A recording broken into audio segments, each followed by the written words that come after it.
The big news story since yesterday, since last morning, in fact, has been the attack on the Indian Air Force station in Jammu. In a first in India, drones were used to drop bombs. Now, this obviously poses some fresh challenges, some fresh questions in India, and whether India is able to is equipped to deal with a fresh drone terror challenge. So, to answer these questions, we have with me Snehesh Alex Philip, who, as you know, tracks defense for ThePrint, who's been tracking the story very, very closely, very early yesterday. In fact, he alerted and he wrote the story about what had happened and how this attack had happened. So do start sending in your questions for him on government matters. Snehesh, so, we'll go back to what happened because all the details you've already mentioned in your story, in your podcast for us this morning.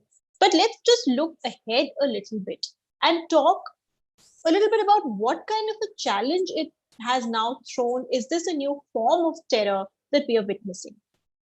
Well, Rui, there is no doubt about the fact that this particular attack, the use of drones is the first time that any terror network, or for that matter, state actor has used against India.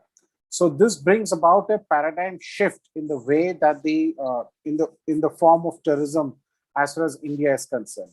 Of course, you had examples earlier in Yemen and Saudi Arabia where drones with explosives were used to carry out attacks.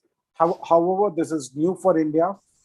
This threat is something that had been spoken about in the defense establishment, in the security establishment for quite some time. And, in the last, since actually 2016, there were multiple scenarios that came up for discussion.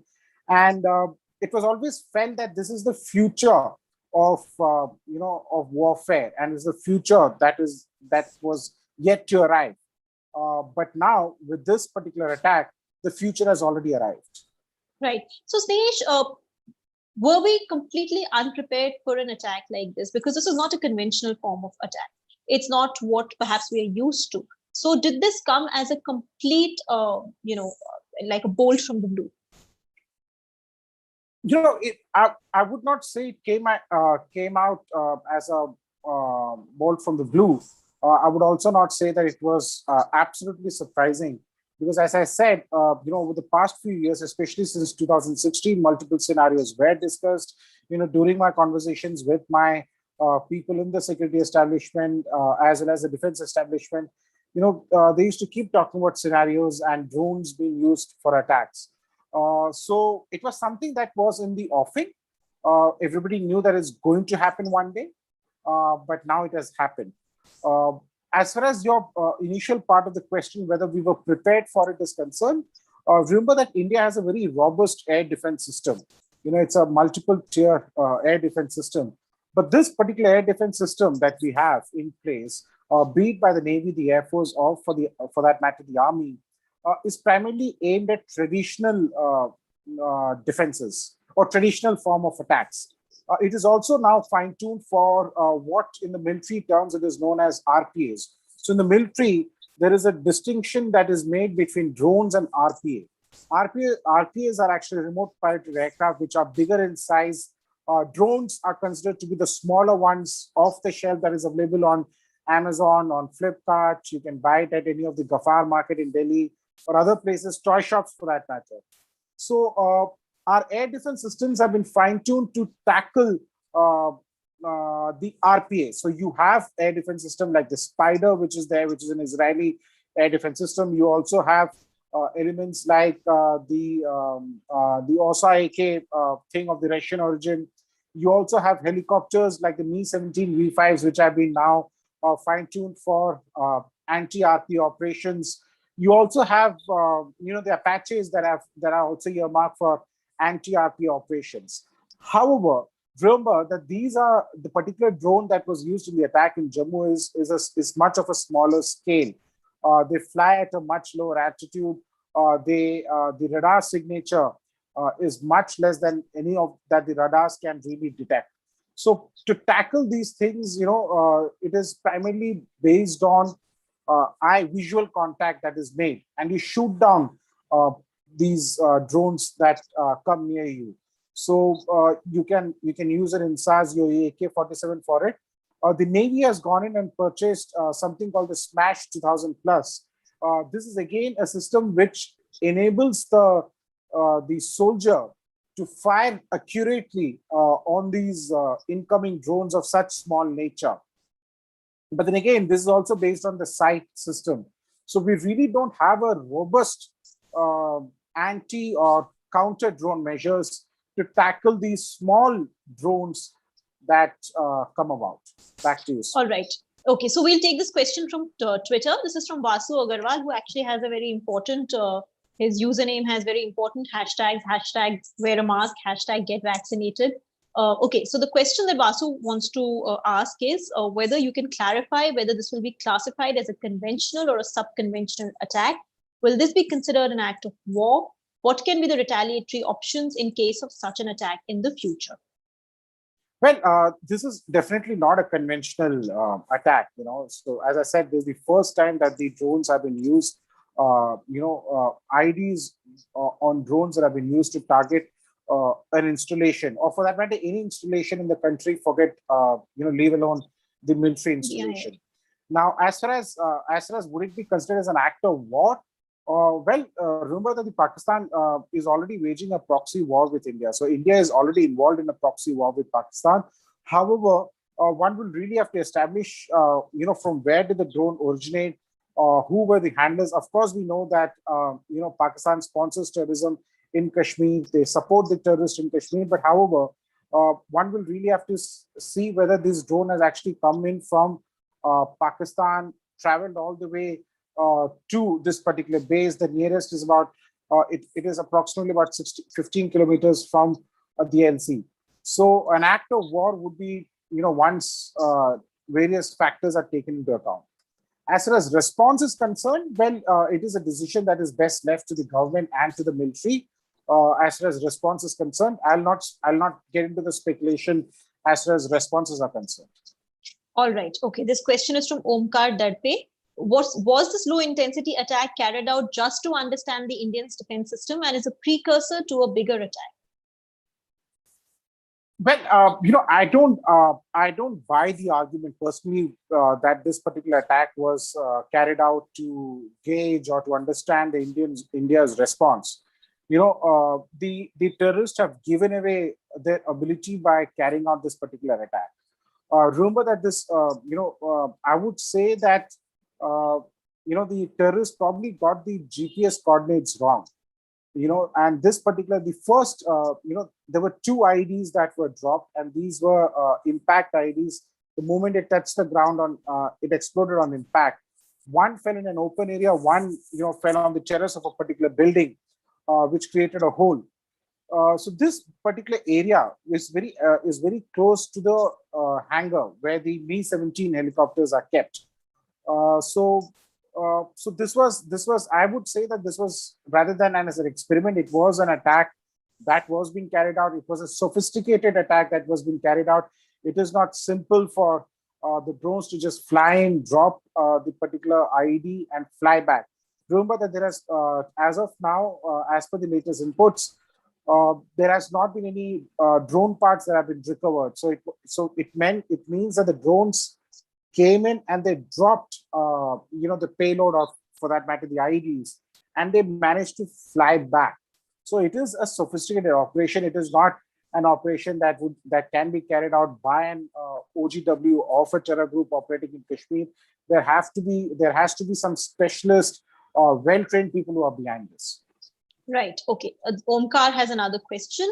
The timing of the drone attack coincides with the meeting of Kashmiri politicians with the Prime Minister. Is it a coincidence or is it planned?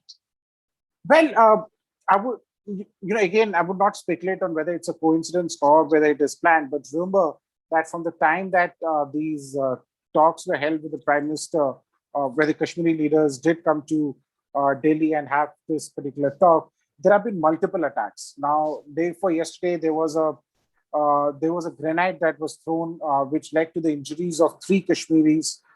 Yesterday, an SPO of the Jammu and Kashmir Police, that is a special police officer, was shot at and killed, along with his wife and daughter. And also, late at night, there was another 2 drones that was spotted near the army station which was fired upon, but they managed to get away. So, while this all comes at a time when two factors. One, there's a ceasefire, supposed ceasefire Right. that is existing at the LOC. There's a talk. There's a fresh round of talks that have been held. But we've been reporting. I don't know if you've been following our reports. I've been reporting on the fact that while all this happening, the terror infrastructure in Jammu and Kashmir remains intact. The support to the terrorists remains intact. Or for that matter, the recruitment of new recruits into the terror groups continue to happen. Right. Okay, this is a question from Imamuddin. Why did our radars and detection systems fail? How do we prevent such attacks in the future? So, as I said, these drones, which are smaller in size, has a much smaller radar apertures as far as the systems are concerned. So let's assume even if the systems are now fine tuned to detect such radars, such drones. Remember that these drones have a radar aperture of even less than a bird or equal to a bird. So, which means that if at all, let's imagine our spiders and our other air defense systems are integrated and are, upgraded to handle these kind of low radar, signaling objects. The radar will pick up everything that is flying in the air, including birds. So it would be a complete state of confusion. At the same time, you'll also have to look at the cost factor of it. For example, I've spoken about Spider. There's an Israeli air defense system. The Spider uses the Derby missiles. Now, each Derby missile actually cost about $2 million per pop. So, $2 million missile to counter something that a drone which can be procured for $5,000 for $10,000 can be modified and turned into a a weapon. So it would really not make sense. There are it's not just India alone. There are countries across the world, the US, the Russians, they're all working on anti-drone systems. As I said, India has gone ahead and the Indian Navy has gone ahead and procured the Splash 2000 from the Israelis. The Navy and the Air Force are also in talks with this particular Israeli firm. At the same time, there are a number of proposals for anti-drone systems that are there. India is looking at a Make in India venture, and there are Indian firms also which are working on it. But then it becomes a difficult thing. There are multiple ways, when you take down drones, there is one called a soft kill. Soft kill means which involves spoofing, which involves hacking. Then there is a hard kill, which involves, firing off, using weapons to take it down. So there are multiple things that are out there. But yes, it is a threat. It's a continuing threat, and I hope, I'm sure that there would be a serious focus that would be, put on this particular segment. All right, Vikas Raghav, when will India start learning to be proactive instead of reactive? What are your views? Well, that's a very interesting question. Proactive and not reactive. Even I've always agreed that as far as security is concerned, or for that matter, anything in life, one really has to be proactive rather than be reactive all the time. So here again, you will have, we are going to react to this particular incident. I would have, frankly speaking, I would have preferred it had we been proactive earlier. The discussions are on. Multiple people had flagged it. I remember it was way back in 2016 during the deliberations that, a certain section in the Defense and Security Establishment spoke about possible use of vehicle-borne IEDs. And this came true in 2019 in the form of the Pulwama attack. In 2018, during one of the internal deliberations, there was an input which had said that the drones could actually be used. Now, this thought process came about after Pakistan started using a high number of drones, quadcopter tribes along the LOC, that is a line of control. At the same time, there were also intelligence inputs which had said that the Lashkar-e-Taiba, which is Pakistan's sponsored terror group, is working. This was way back in 2019, that they're working on possible drone systems with IDs on board. Right. All right, Snesh, thank you so much. We're running out of time. We do have a few other questions, but I think the time constraints. So that was Nesh Alex Philip, our very proactive defense journalist, telling us all about the attack at the Air Force Station in Jammu yesterday and explaining really going forward what it means for India, what kind of fresh challenges it poses. Thank you very much to our viewers for watching Government Matters and for sending in their questions.